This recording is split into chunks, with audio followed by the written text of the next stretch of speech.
What's up everybody, my name is Matt Hay and welcome to The Real Review.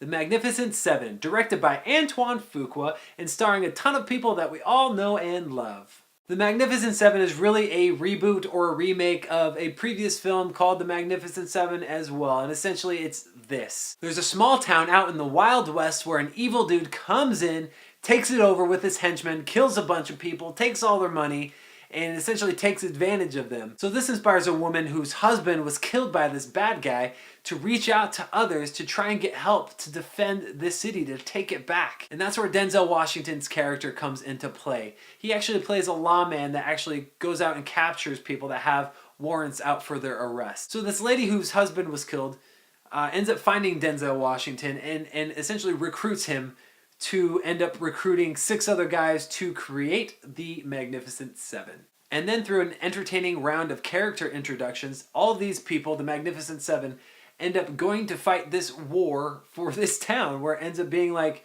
7 people against an army of people. And what I've determined is that this movie, when it's doing the action, is very good. All of the action sequences in this film are very exciting. They're filmed very well, and there's not a lot of quick jump cuts or anything like that, and I enjoyed watching it.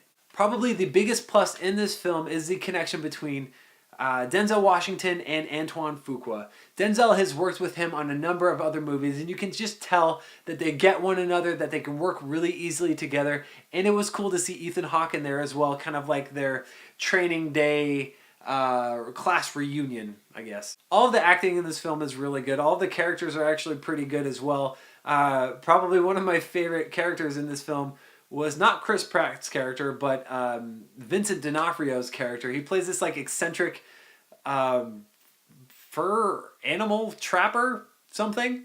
Anyways, he's good with a hatchet, and it's awesome to see him on the screen. So there are a few things I felt like didn't work in this film, and one of the biggest ones is the humor. There are a lot of instances in this movie where there are a lot of jokes inserted in the film as if the filmmakers were like, I really want the people to laugh right here at this moment, so let's throw a joke in there real quick to see if it works.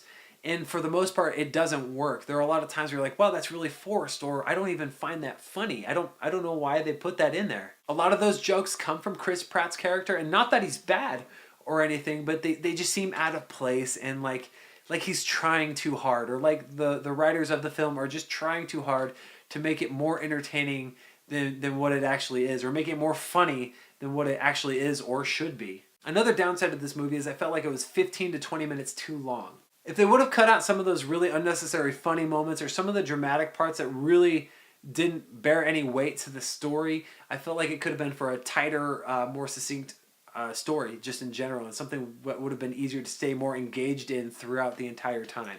Something that irritated me a little bit was the ending of this movie. From the very beginning of this film, we're set up to hate this bad guy and his henchmen that he brings along with him, and then start really liking these characters, the Magnificent Seven, that come along to help this community. Then when we actually got to the end of the movie, I didn't feel like justice had been served or things had been made right. I felt like things were kind of left hanging a little bit, and I didn't feel as optimistic as maybe as I'd wanted to leaving the film. I don't want to ruin the movie, but things may have happened in that final battle sequence that had actually contributed to how I felt about it, but I just didn't feel good at the end of the movie, and that's kind of what I felt like they were setting me up for the whole time.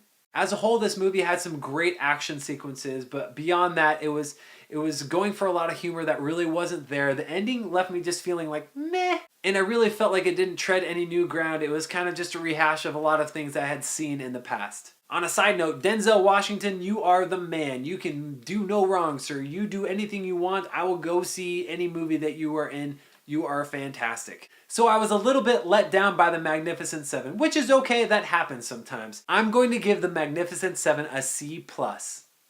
So did you guys see the Magnificent Seven? Go ahead and tell me about it in the comment section below. Like this video, subscribe to my channel, and you have a great rest of the day, and remember to keep it real.